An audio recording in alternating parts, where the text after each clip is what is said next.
মেঘলা দিন মানে মেঘলা দিনটাকে উপভোগ করা আর মজার মজার আম্মুর সাথে রান্নার রেসিপিগুলো আমি ব্লগে ভিডিও করি আর হলো মজার মজার খাবার খাই আর এই যে একটু একটু ব্লগ করি। সো আমার মেঘলা দিন ছুটির দিন এরকম করেই টুকটাক কাটে আর কি, কারণ মেঘলা দিন মানেই ছুটির দিন। সো চলো এভরিওয়ান, আজকে একটা ছোট্ট ব্লগ তোমাদের সাথে শেয়ার করি মেঘলা দিনের। সকাল সকাল আমি আর আম্মু আমাদের ফ্ল্যাটের নিচে চলে আসছি। এখানে আসলে মা চালা আসছিল, আমাদের গার্ড ফোন দিয়েছিল। বাবা আজকে একটু ব্যস্ত ছিল, ওই জন্য বাজারে আর কি যেতে পারিনি। বাবা পরে বাজার করে আনছিল আর কি বিকালে। তো আম্মু বাজার ছিল বাসায়, তো আম্মু ভাবছিল মাছ আলা যখন আসছে মাছ কিনুক। তো এখানে পাঙাশ মাছটা অনেক বড় আর মাগুর মাছও ছিল গামলাতে, কিন্তু মাগুর মাছটা ছোট, ওই জন্য পাঙাশ মাছটা যেহেতু অনেক বড় তো পাঙাশ মাছটাই নিলাম। আর পাঙাশ মাছ খেতে ভালোই লাগে আমার, একটু তেল আলা আর কি। আমরা সবাই পাঙাশ মাছ এমনি পছন্দ করে, আর এই পাঙাশ মাছটা অনেক বড় আর আর কি ভালো আর কি, তাজা মাছ। তাজা না হলে পাঙাশ মাছ আবার ভালো লাগে না, যেহেতু তাজা মাছ ওই জন্য পাঙাশ মাছটা আম্মু কিনলো।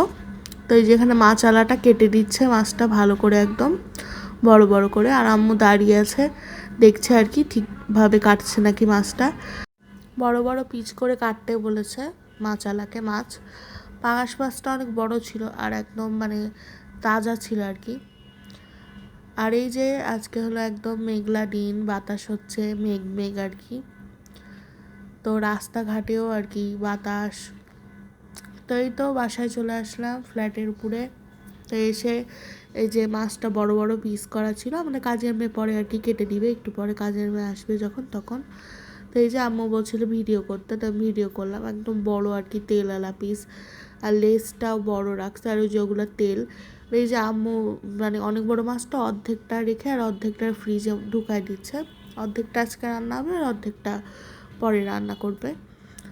আর এই যে বারান্দায় আমি আসছি, বারান্দায় অনেক সুন্দর বাতাস হচ্ছে, যেহেতু 10 তলা, সুন্দর বাতাস হচ্ছে আমাদের ফ্ল্যাটে। আর এই যে টমেটো কাটছে হলো কাজের মেয়ে আমাদের, টমেটো দিয়ে মাছ ভুনা রান্না করবে, আর পটল দিয়েও হ্যাঁ পটল দিয়েও মাছ এমনি রান্না করবে আর কি। তো কাজের মেয়ে আর কি আমাদের রান্না করে, কিন্তু যত কাজের মেয়ে রান্না করুক আম্মু হলো মানে দেখি যে এখানে এখন আম্মু মরিচের গুঁড়া দিচ্ছে, আম্মু রান্না করছে আর কি তরকারি, এখন আম্মুই করছে।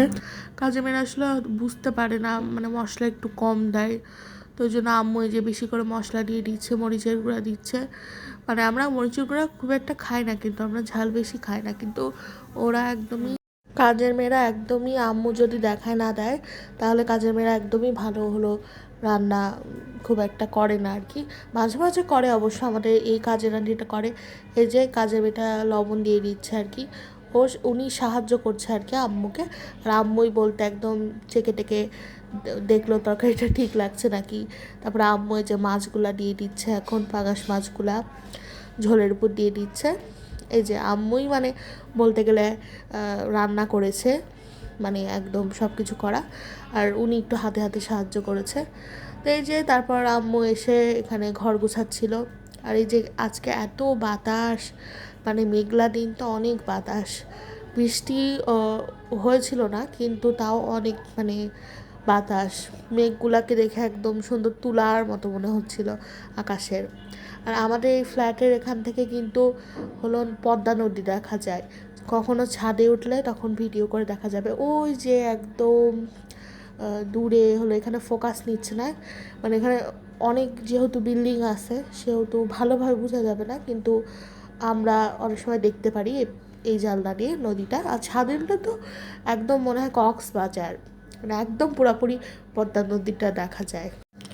আর এই যে ঘরটাও সুন্দর করে গুছানো আছে আর সুন্দর বাতাস ঢুকছে।